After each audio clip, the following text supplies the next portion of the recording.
सभी बच्चों को नमस्ते। कैसे हैं भाई सभी लोग? तो बच्चों, JEE mains sure short series का अपना जो नेक्स्ट टॉपिक है वो है प्रिज्म। प्रिज्म से भी एक्सपेक्टेड है कि क्वेश्चन एक न एक शायद आ जाए। तो आइए इसका क्विक रिकैप लेते हैं।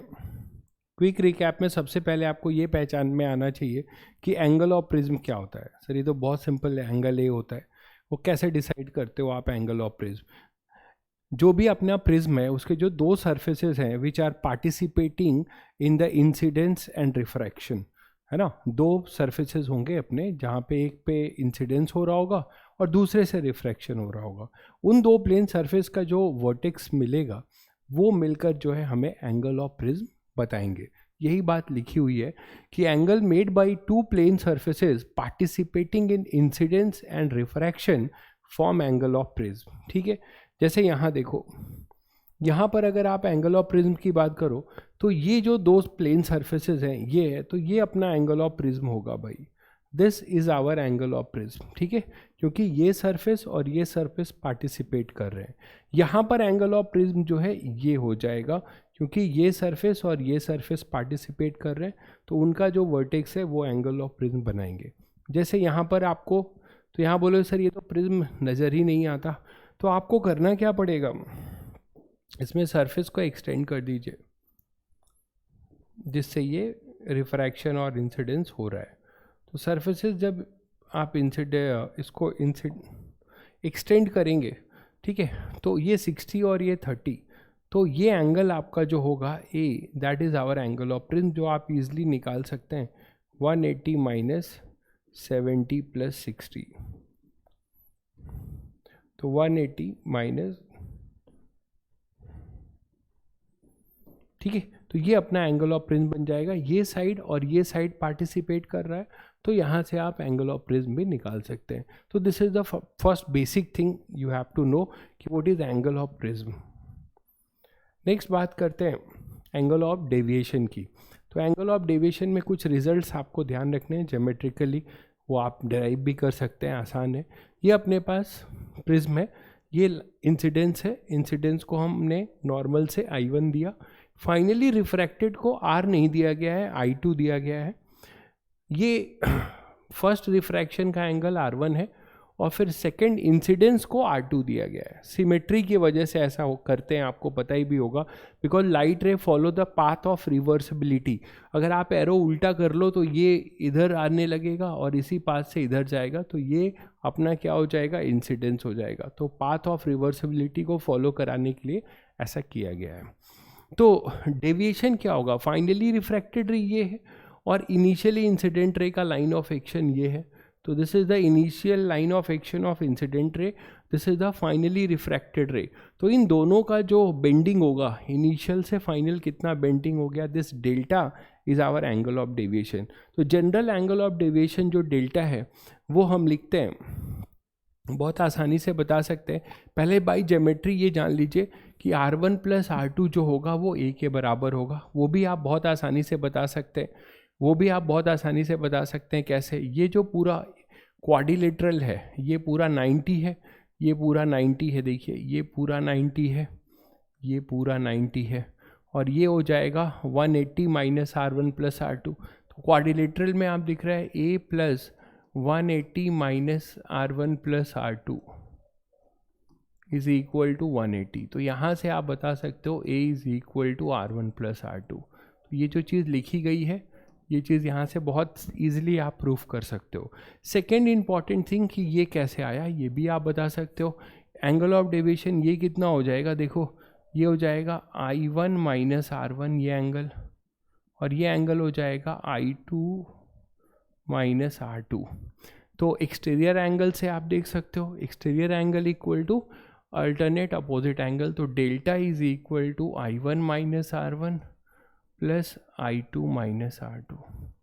तो यहाँ से डेल्टा आप बता सकते हो I1 plus I2 minus R1 plus R2, और R1 प्लस R2 अपना A है, तो वहाँ से ये रिज़ल्ट आ जाता है। तो आपके दो इंपॉर्टेंट रिज़ल्ट आपको ध्यान रखने हैं कि R1 plus R2 equal to A and delta is equal to I1 plus I2 minus A। This is general angle of deviation. This is general angle of deviation. तो कभी भी डेविएशन की बात होगी तो यही फॉर्मूला चलेगा, I1 प्लस I2 माइनस ए। लेकिन अब इसमें कुछ कंडीशन है कि अगर हमारा I1 A बहुत स्मॉल होता है तो उस केस में थोड़ा सा एजम्पशन शुरू हो जाता है। क्या? अगर आप इसमें स्नेल्स लॉ यूज़ करोगे, ये म्यू है, ये एयर है, ये भी अपना एयर है, तो अगर इस पर आप स्नेल्स लॉ यूज़ करोगे तो 1 into sine I1 equal to mu into sine R1। और आपको पता है कि अगर बहुत छोटे हैं तो आप इजीली साइन थीटा को थीटा लिख सकते हो, तो यहाँ पे साइन I1 I1 हो जाएगा, साइन R1 R1 हो जाएगा। तो I1 is basically mu R1। Similarly इस फेस के लिए भी अगर आप स्नेल्स लॉ लगाओगे, ठीक है, तो आपको वही मिलेगा, I2 equal to mu R2। तो I1 और I2 की वैल्यू हम रख सकते हैं mu R1 plus mu R2। I1 को म्यू R1 और I2 को mu R2 under the condition if it is very small. अगर ये स्मॉल है तभी साइन थीटा को आप थीटा लिख पाओगे। तो ये करने के बाद आपको ये फॉर्मूला मिलता है। तो इन दोनों में डिफरेंस क्या है? This is general angle of deviation, I1 plus I2 minus है, आपको यही करना है। अगर स्मॉल एंगल प्रिज्म है तब आपके पास ये आपको लेके चलना है कि फॉर स्मॉल एंगल प्रिज्म ये डेविएशन है for small angle prism mu minus 1 into A, ठीक है, नहीं तो जनरल अपना I1 प्लस I2 माइनस ए है। तो दिस इज बेसिकली डेविएशन।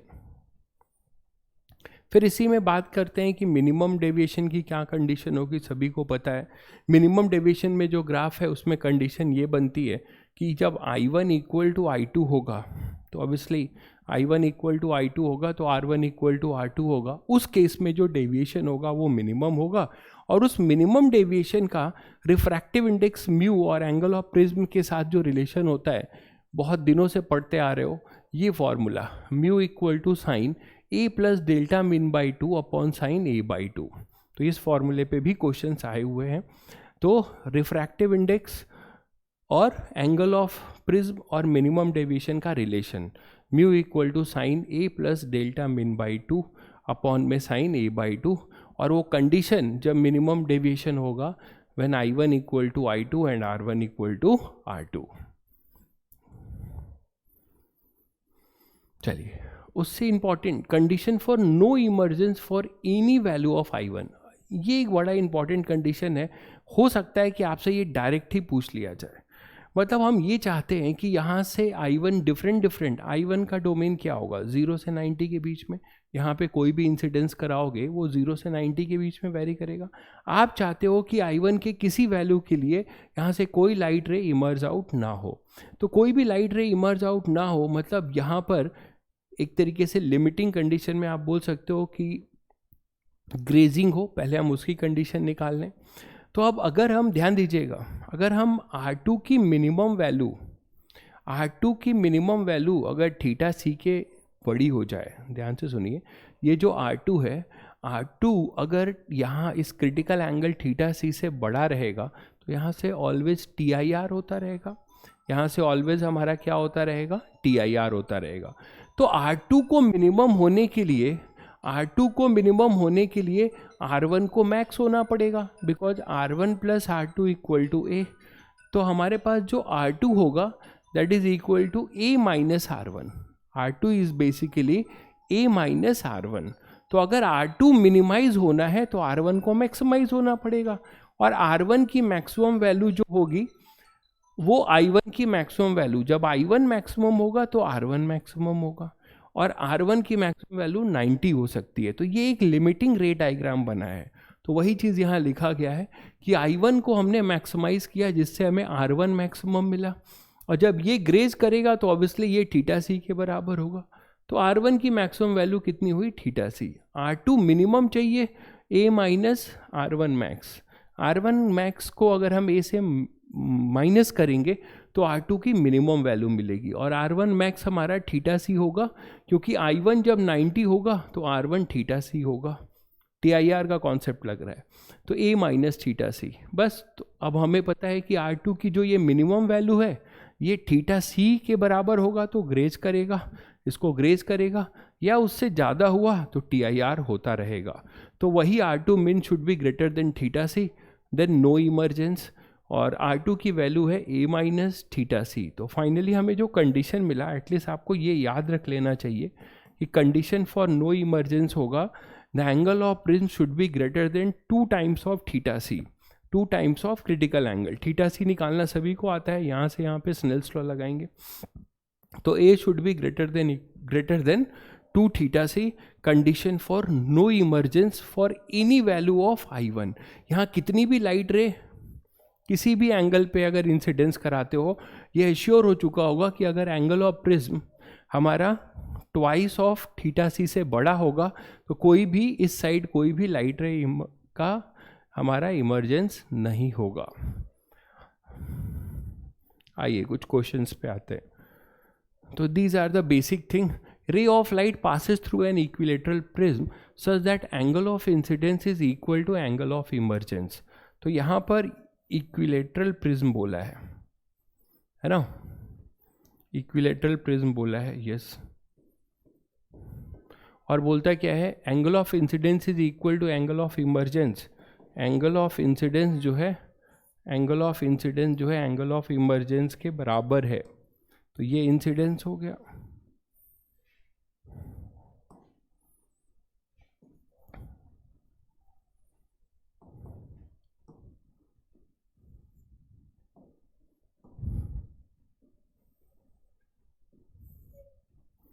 तो ये बोल रहा है कि ये हमारे पास I1 और ये I2 ये दोनों बराबर हैं, ठीक है, और ये A है। So that angle of incidence equal to angle of emergence, मतलब I1 is equal to I2 and the latter is equal to 3/4 of angle of prism, 3/4 of angle of prism. ये रिलेशन आपको दिया हुआ है। The angle of deviation is, तो delta सभी को पता है क्या होता है, I1 plus I2 minus A, ठीक है। तो डेल्टा क्या हो जाएगा बच्चों, I1 और I2 का एंगल ऑफ प्रिज्म के साथ रिलेशन दिया है 3/4, तो I1 प्लस I2 कितना हो जाएगा 3/2A माइनस A। तो डेल्टा हमारे पास आ जाएगा A/2, डेल्टा हमारे पास आ जाएगा A/2 दैट इज 60/2 और ये आ जाएगा 30 डिग्री। तो हमारा आंसर हो जाएगा इसका बी पार्ट। तो सिंपल क्वेश्चन था एंगल ऑफ प्रिज्म पे, आपको बस लैंग्वेज को ध्यान से पढ़ लेना था। क्लियर है सभी को? चलिए नेक्स्ट क्वेश्चन है, for a prism kept in air it is found that for an angle of incidence 60 degree angle of prism A, angle of deviation delta and angle of emergence E. मतलब जो हम लोग I2 लेके चलते हैं इसको इन्होंने E दे रखा है, बिकम इक्वल। तो इनका कहना है कि A, डेल्टा और E ये तीनों बराबर हैं। किसके लिए बराबर है, किस इंसिडेंस के लिए, I1 हमें दिया हुआ है, I1 is our 60 degree, I1 हमें 60 डिग्री दिया हुआ है और ये अपना E है, ये सभी को पता है, ये डेल्टा होता है, ये A होता है, ठीक है। तो यहाँ पर हमें A, डेल्टा और E दिया हुआ है। तो डेल्टा इज इक्वल टू क्या होगा, ये 60 दिया हुआ है तो हम लिख सकते हैं 60 I1 plus E minus A, और A डेल्टा E बराबर है तो A is equal to E है, तो आपको डेल्टा कितना मिला, 60 मिला। डेल्टा कितना मिला बच्चों आपको, 60, क्योंकि E और A बराबर है ना, E और A बराबर है तो ये 0 हो जाएगा, तो डेल्टा आपको मिल गया। लेकिन हमें चाहिए क्या, रिफ्रैक्टिव इंडेक्स म्यू चाहिए। अब देखिए रिफ्रैक्टिव इंडेक्स म्यू के लिए कम से कम आपको ये R1 या R2 कोई एक मिल जाए जिससे आप स्नेल्स लॉ लगा पाओ। तो आपका ट्राई यही रहेगा कि आप R1 या R2 निकाल लो। तो यहाँ तक क्लियर है सभी को कि हमें डेल्टा मिल चुका है, और अगर हमारे पास डेल्टा मिल चुका है द रिफ्रैक्टिव इंडेक्स, अब हमारे पास डेल्टा मिला हुआ है, डेल्टा इज आवर 60 डिग्री। तो डेल्टा अगर हमारे पास 60 डिग्री है तो यहाँ से एक बात और भी क्लियर है कि A equal to R1 plus R2, A is equal to R1 plus R2, ये बात भी देख पा रहे हैं आप लोग, A is equal to R1 plus R2। बताइए भाई। या एक चीज़ और देखिए कि यहाँ से एक बात और भी चमक रही होगी आप लोगों को कि अगर हमारे पास डेल्टा 60 हो चुका है, डेल्टा 60 हो चुका है और ई भी 60 है, ई की वैल्यू भी भाई डेल्टा 60 है, इसका मतलब क्या हुआ कि हमारे पास A is equal to delta equal to E equal to 60, मतलब ई भी 60 है। तो बच्चों ये कौन सी कंडीशन आ गई, कंडीशन ऑफ मिनिमम डेविएशन। देखिए I1 इज इक्वल टू, ये अगर आप इसे I इज इक्वल टू ई है, I1 इक्वल टू I2, यहाँ पर I1 और ये E है, तो I1 हमारे पास I2 के बराबर है, I2 को हमने E लिया हुआ है, I2 यहाँ पर E है, तो I1 इक्वल टू I2। तो इसका मतलब ये है this is condition for minimum deviation. तो आप मिनिमम डेविएशन वाले से भी कर सकते हैं, mu is equal to sine A plus delta M by two upon में sine A by two. A delta M सब आपका 60 के बराबर है, तो sine 60 plus 60 by two upon में साइन 60 बाई टू। तो म्यू हमें मिल जाएगा sine 60 upon sine 30, that is √3, और ये 1/2 और इसका 1/2 कैंसिल, तो 1.732, तो 1.732, तो 1.73 ये आपका आंसर हो जाएगा। तो आपने सबसे पहले ये चेक किया, इस गिवन रिलेशन से ई निकाला, तो आपने देखा कि सबसे पहले आपने इसमें से डेल्टा निकाला, डेल्टा आ गया मतलब ई आ गया, ए आ गया, और इससे ये समझ में आया कि जब ई 60 है और आई 60 है तो this is condition of minimum deviation, तो उसी को यूज़ करके हम यहाँ से म्यू निकाल ले गए। ठीक है,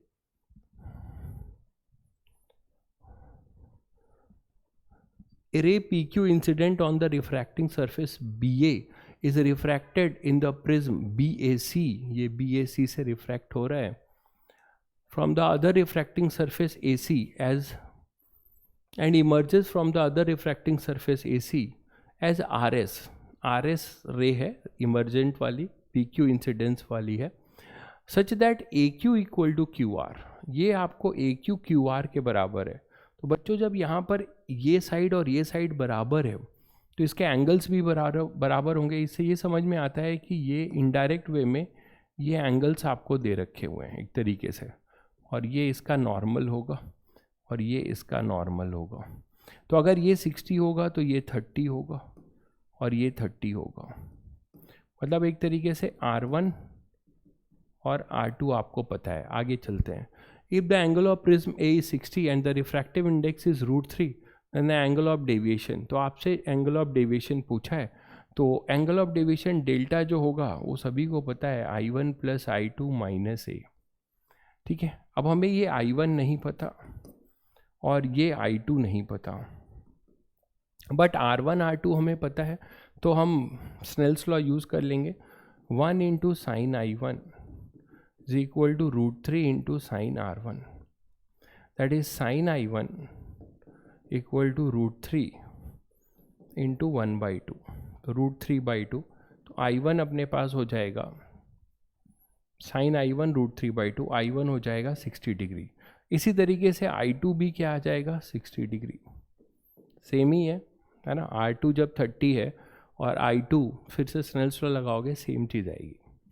तो यहाँ से हमें डेल्टा मिल जाएगा और वो मिलेगा 120 माइनस 60, दैट इज 60 डिग्री।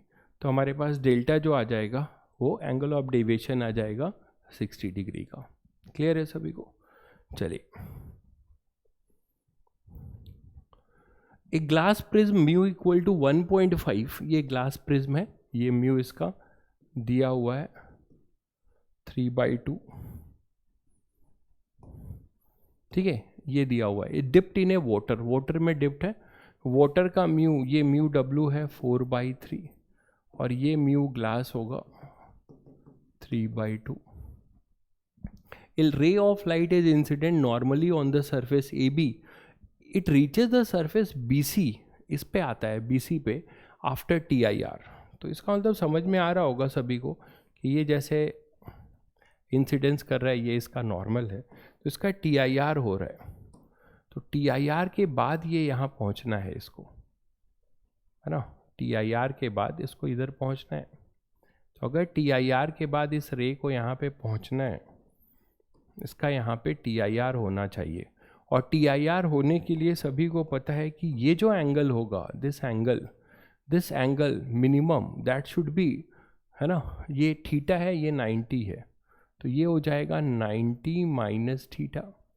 और जब ये 90 माइनस थीटा तो फिर से ये थीटा दिख रहा है सभी को भाई. ये 90 माइनस थीटा और ये नॉर्मल है तो ये थीटा होगा. तो नॉर्मल से जो ये रे थीटा एंगल बना रही है, this theta should be greater than theta C. तो sine theta should be greater than sine theta C. और साइन थीटा सी यहाँ पे आपको निकालना पड़ेगा. बहुत जल्दी में बच्चे साइन थीटा सी रट लेते हैं 1/μ. वो तब होता है जब हमारा TIR म्यू से एयर में हो रहा है. यहाँ ऐसा नहीं है. यहाँ पे जो TIR हो रहा है, आप देखिए, ये जो TIR हो रहा है ये थीटा है. और आप अगर इसको थीटा सी के लिए कर रहे हैं, तो आप अगर थीटा सी निकालना चाह रहे हैं तो ये यहाँ पे थीटा सी होगा अगर, तो उसके लिए आपको ये मीडियम देखना होगा. ये है अपना वाटर, μW है, और ये है μ3/2. तो अब यहाँ पे जब स्नेल्स लॉ यूज़ करेंगे तो TIR के लिए, तो आप लिखेंगे sine theta C 3/2 equal to 4/3 sine 90. ये होगा भाई. तो साइन थीटा सी जो आएगा दैट इज इक्वल टू 8/9. तो साइन थीटा सी हमें मिलेगा 8/9. तो साइन थीटा इसकी वैल्यू हम यहाँ पुट कर देंगे ग्रेटर देन 8/9. तो sine theta should be greater than equal to, it reaches the face BC. देखिए एक इक्वलिटी का क्या मतलब है? इक्वलिटी का मतलब ये हुआ कि वो लिमिटिंग कंडीशन बयां कर रहा है. लिमिटिंग कंडीशन का क्या मतलब है कि ये BC पे पहुंच जाएगा इसको ऐसे ग्रेज करते हुए, है ना. अगर थीटा सी के बराबर होगा तो वो AC को ग्रेज करके BC पे पहुंचेगा, मतलब इस BC पे ग्रेज करते हुए पहुंचेगा. इसीलिए इक्वलिटी भी होल्ड कराया गया है. तो आप इसमें जो आंसर है वो आप बहुत आसानी से एक टिक कर सकते हैं.